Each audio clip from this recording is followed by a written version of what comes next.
તે મને સામાન્ય ચારણ કન્યા સમજી.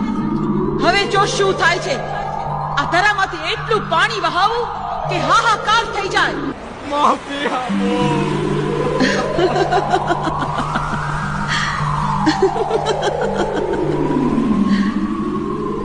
હે રાજા, હું ઈચ્છું તો પળવારમાં પ્રલય કરું ને ઈચ્છું તો પળવારમાં જગતને તારી દઉં.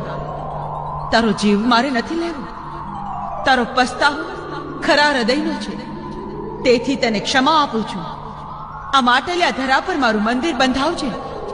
જે કોઈ આ મંદિરની શુભ આસ લઈ આવશે તેની મનોકામના સદા સર્વદા પૂર્ણ કરીશ. તથાસ્તુ. જય હો માં, આપનો જય હો સેનાપતિ. આજથી જ ભવ્ય મંદિરના નિર્માણની તૈયારીનો શુભારંભ કરો.